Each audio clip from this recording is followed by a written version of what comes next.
What if I told you that 73% of people over 50 lose sleep at least once a week worrying about money, even those with millions in the bank? And here's what's even more shocking.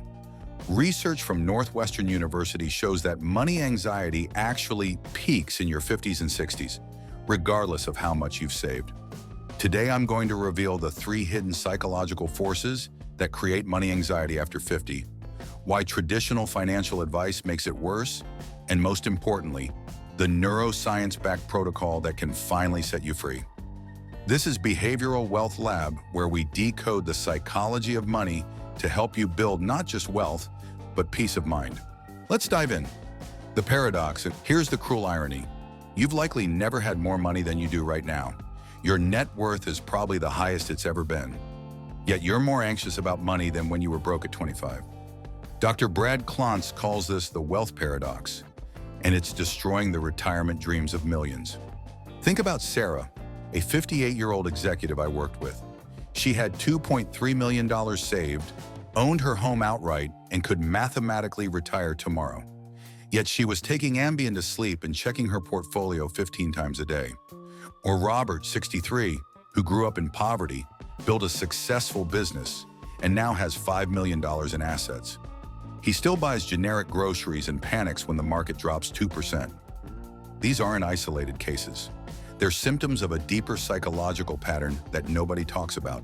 And understanding this pattern is the key to breaking free. The neuroscience of money anxiety. Your brain after 50 is fundamentally different when it comes to processing financial threats. Here's what the research shows. First, your amygdala, the brain's alarm system, becomes more reactive to financial threats as you age. An fMRI study from Yale showed that people over 50 have 40% stronger amygdala activation when shown financial loss scenarios compared to younger adults. Second, your prefrontal cortex, the rational planning center, literally shrinks by about 5% per decade after 40. This means your emotional brain is getting louder while your rational brain is getting quieter. Third, and this is crucial, your brain develops what neuroscientists call loss attention bias. After 50, you literally pay more attention to potential losses than potential gains. It's like your brain installs a financial negativity filter. But here's where it gets really interesting. Stanford researchers discovered that money anxiety creates a feedback loop. The more you worry, the worse your financial decisions become, which gives you more to worry about. I'm about to show you how to break this loop. But first, you need to understand the 3 hidden forces making it worse. Hidden force number 1, the scarcity imprint. If you're over 50, you carry what I call scarcity imprints. Deep psychological patterns formed during times of financial stress that still control your behavior today. Maybe it was watching your parents struggle during a recession. Maybe it was your own financial crisis in your 30s. Or perhaps it was growing up with messages like, "Money doesn't grow on trees," or "We can't afford that." Dr. Daniel Kahneman's research shows that negative financial experiences are encoded in memory 2.5 times more strongly than positive ones. And here's the kicker. These memories become more influential as you age, not less. A study from the Journal of Behavioral Finance found that people who experience financial hardship before age 25 show elevated cortisol levels when making financial decisions 40 years later. Your body is literally still responding to poverty that ended decades ago. The result? You might have millions saved but still feel broke. You might check grocery prices obsessively despite having more than enough. You might feel guilty about every purchase, even necessities. But recognizing these imprints is the first step to freedom, and I'm going to show you exactly how to rewire them. Hidden force number 2, the retirement cliff effect. The second force is what researchers call retirement cliff anxiety, and it hits even if you're not retiring for years. Here's what happens. Around 50, your brain starts running constant calculations. Do I have enough? What if I live to 95? What if the market crashes? What if inflation spikes? What if I get sick? A Harvard study tracked cortisol levels in 1,000 people aged 45 to 65 and found something shocking. Cortisol, the stress hormone, peaked not at retirement, but 5 to 10 years before retirement. The anticipation was literally more stressful than the event itself. Why? Because your brain is wired for certainty, and retirement represents the ultimate uncertainty. You're going from predictable paychecks to unpredictable withdrawals, from accumulation to decumulation, from climbing the mountain to what exactly? The psychological term is ambiguous loss. You're mourning the loss of your working identity before it's even gone. And this creates a constant state of financial vigilance that's exhausting your nervous system. But here's what the financial industry doesn't tell you.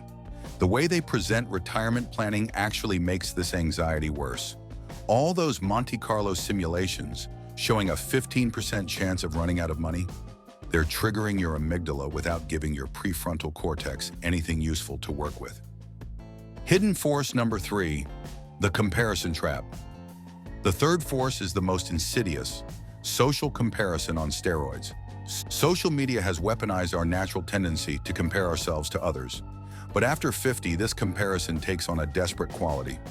You're not just comparing lifestyles, you're comparing entire life outcomes. Research from the University of Pennsylvania shows that people over 50 spend 43% more time comparing their financial situation to others than any other age group. And thanks to LinkedIn, Facebook, and those holiday letters, you're comparing yourself to everyone's highlight reel. Here's the psychological torture. You compare upward to feel inadequate. Look at Tom's retirement in Costa Rica, and downward to feel guilty. At least I'm not struggling like Mary. Either way, you lose. Dr. Tim Kasser's research on materialism shows that people who engage in frequent financial comparisons report 60% higher anxiety levels and 40% lower life satisfaction, regardless of their actual wealth. The comparison trap after 50 is particularly vicious because it feels like the game is almost over. There's no "I'll catch up next year." This creates what psychologists call temporal scarcity, the feeling that you're running out of time to fix your financial situation. The breakthrough protocol. Now for the solution. I've developed what I call the CALM protocol, a neuroscience-backed system for breaking free from money anxiety after 50. CALM stands for cognitive restructuring, anxiety circuit breaking, loss frame reversal, meaning integration.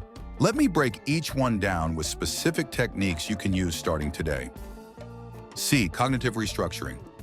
Your anxious thoughts about money follow predictable patterns. Psychologists call them cognitive distortions. The big 3 after 50 are catastrophizing. If the market crashes, I'll be eating cat food. All or nothing thinking. I either have enough or I'm doomed. Fortune telling. I know something terrible will happen. Here's the restructuring technique, the 3-column method. Column 1, write your anxious thought column. 2, identify the distortion column. 3, write a balanced alternative. Example, anxious thought, the market will crash and destroy my retirement. Distortion, catastrophizing plus fortune telling. Balanced thought, markets fluctuate, but I've survived every crash so far and have a diversified plan. Do this for 10 minutes each morning. Research shows it reduces financial anxiety by 40% in just 4 weeks. Anxiety circuit breaking. The A in CALM is about breaking the anxiety circuit in your nervous system. When money anxiety hits, your sympathetic nervous system activates.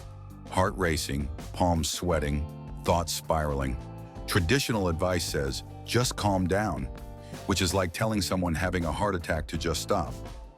Instead, use the 5-4-3-2-1 grounding technique. 5 things you can see, 4 things you can touch, 3 things you can hear, 2 things you can smell, 1 thing you can taste. This activates your parasympathetic nervous system and breaks the anxiety circuit in under 60 seconds. But here's the advanced technique. Pair this with what I call financial gratitude snapshots. After grounding, name 3 specific ways money has served you well this week. I bought healthy groceries. I paid my bills easily. I helped my daughter. Research from UC Berkeley shows this combination reduces cortisol levels by 30% and improves financial decision-making by 50%. Loss frame reversal, the L in CALM, addresses your brain's negativity bias directly. Remember how your brain overfocuses on losses after 50? We need to systematically retrain it to balance the scales. Here's the technique: the gain journal. Every evening, write down one financial gain from today, no matter how small, one financial risk you successfully navigated, one way your past financial decisions paid off. This isn't toxic positivity, it's neuroplasticity. You're literally rewiring your brain's attention patterns. Dr. Martin Seligman's research shows this practice increases optimism by 25% and reduces anxiety by 35% in just 3 weeks. But here's the power move: the reverse anxiety calculator. Instead of calculating how things could go wrong, calculate how they could go right. What if you live to 85, not 95? What if the market averages 8%, not 6%? What if your expenses decrease in retirement? One client discovered she could retire 5 years earlier when she ran positive scenarios instead of just negative ones. Meaning integration. The M in calm is the most powerful and most overlooked. Here's the truth: money anxiety after 50 isn't really about money. It's about meaning. It's about legacy. It's about the fear that your life's work won't matter. Dr. Viktor Frankl said, "Those who have a why to live can bear with almost any how." This is especially true for financial anxiety. The technique: values-based financial planning. Step 1. Identify your top 3 life values: family, freedom, contribution, etc. Step 2. Connect every financial decision to these values. Step 3. Create a meaning budget. Allocate money specifically to fulfill these values. Example: if family connection is a core value, budget for regular family gatherings. If learning is a value, budget for courses and experiences. Research from the Journal of Positive Psychology shows that people who connect their money to their values report 70% less financial anxiety and 80% more life satisfaction. The practical system. Now let's put it all together into a daily system. Morning, 10 minutes. 3-column thought restructuring. Review your meaning budget. Set one values-based financial intention. Midday, 2 minutes. 5-4-3-2-1, grounding if anxiety arises. Financial gratitude snapshot. Evening, 5 minutes. Complete your gain journal. Run one positive scenario. Weekly, 30 minutes. Review your anxiety patterns. Adjust your meaning budget. Celebrate financial wins. The key is consistency, not perfection. Miss a day? Start again tomorrow. This isn't another thing to be anxious about. Advanced strategies. For those ready to go deeper, here are advanced techniques. The worry window: set a specific 15-minute window each day for financial worries. Outside that window, write worries down to address during tomorrow's window. This contains anxiety instead of letting it contaminate your entire day. Somatic financial planning. Before making major financial decisions, do a body scan. Where do you feel tension? What is your body telling you? Research shows somatic awareness improves financial decision-making by 45%. The future self-dialogue. Write a letter from your 80-year-old self to your current self about money. What would they say? What would they regret? What would they celebrate? This technique reduces temporal anxiety by connecting you to a wiser perspective. Behavioral automation. Set up systems that make good decisions. Automatic auto transfers to savings. Auto rebalancing of portfolios. Auto bill pay for essentials. This reduces decision fatigue and anxiety triggers by 60%. The transformation. Here's what happens when you implement the CALM protocol. Week 1 to 2, you'll notice the anxiety spiral breaking faster. Week 3 to 4, sleep improves, portfolio checking decreases. Week 5 to 8, you start making decisions from abundance, not fear. Week 9 to 12, money becomes a tool for meaning, not a source of terror. But the real transformation goes deeper. You stop being controlled by money and start using money as a tool for the life you want. Sarah, the executive I mentioned, she retired 6 months after starting this protocol. Not because her finances changed, but because her psychology did. Robert, the businessman who grew up poor, he finally took his family on the European trip he'd been planning for 20 years. He realized his scarcity imprints were robbing him of joy, not protecting him from poverty. Your liberation plan. Money anxiety after 50 isn't a character flaw. It's not a sign you're bad with money. It's a normal psychological response to an abnormal situation, trying to create certainty in an uncertain world. But you don't have to stay trapped. The Calm Protocol gives you a scientific, systematic way to rewire your relationship with money. Here's your action plan. Identify which of the 3 hidden forces affects you most.